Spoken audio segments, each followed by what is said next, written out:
सदी के महानायक अमिताभ बच्चन अपने फिल्मी कैरियर के शुरुआती सालों में अपने भविष्य को लेकर बेहद परेशान थे। लगातार कई फ्लॉप दे चुके अमिताभ के सामने उनका कैरियर डूबता नजर आ रहा था।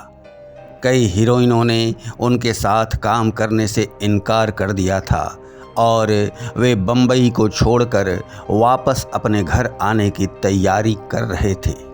तभी कुछ ऐसा चमत्कार हुआ कि अमिताभ की किस्मत का ताला खुल गया और वे रातों रात सुपरस्टार बनकर शोहरत की बुलंदियों पर जा पहुँचे।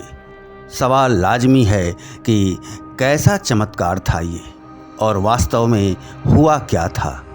आइए जानते हैं।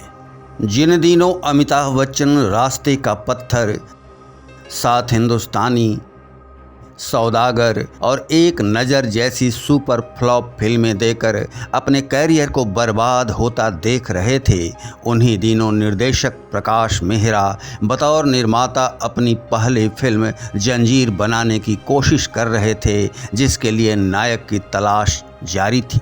गौरतलब है कि प्रकाश मेहरा ने सलीम जावेद लिखित इस फिल्म के लिए सबसे पहले धर्मेंद्र को लेना चाहा था, पर धर्मेंद्र ने व्यस्तता के कारण इस फिल्म में काम करने से इनकार कर दिया। देवानंद ने इस फिल्म में काम करने से इसलिए मना कर दिया क्योंकि उनको अपने ऊपर 4-5 गाने चाहिए थे, जबकि फिल्म में एक भी गाना हीरो पर नहीं था। दिलीप कुमार को हीरो का रोल जमा नहीं, लिहाजा उन्होंने जंजीर छोड़ दी और राजकुमार चाहते थे कि फिल्म की शूटिंग मद्रास में हो, लिहाजा उन्होंने भी जंजीर में काम नहीं किया। आखिरकार प्रकाश मेहरा ने बॉम्बे टू गोवा के एक दृश्य से प्रभावित होकर यह फिल्म अमिताभ को दी, पर हीरो का नाम फाइनल होते ही पहले से साइन की हुई हीरोइन मुमताज़ ने फ्लॉप अभिनेता अमिताभ के साथ काम करने से इनकार कर दिया। तब प्रकाश मेहरा ने जया भादुड़ी को अप्रोच किया और जया ने ऑफर मंजूर कर लिया। जंजीर के अन्य कलाकारों में प्राण और अजीत प्रमुख थे। प्राण ने तो हर तरह से प्रकाश मेहरा का साथ दिया और अपनी अद्भुत अदाकारी से फिल्म में 4 चांद लगा दिया। इस इलाके में नए आए हो साहब, वरना शेर खां को कौन नहीं जानता। दूसरी तरफ अजीत ने शांत रहकर मुस्कुराते हुए अपनी बातें कहकर रियल डॉन हाजी मस्तान से प्रभावित डॉन के किरदार को जीवंत बना दिया। इतनी जरा सी बात के लिए तुम मेरे पास चले आए।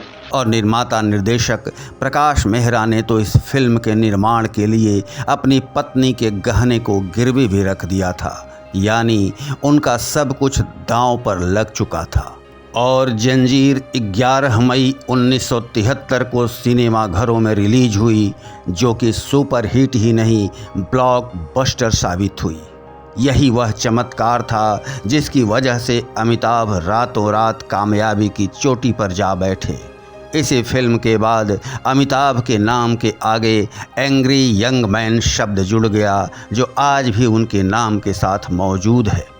जंजीर के पहले स्ट्रगल करने वाले अमिताभ जंजीर के बाद शहंशाह बन बैठे और ऋषि कपूर ने साजिश न की होती तो उस वर्ष का सर्वश्रेष्ठ अभिनेता का फिल्म फेयर अवार्ड जंजीर के लिए अमिताभ बच्चन को ही मिलना तय था।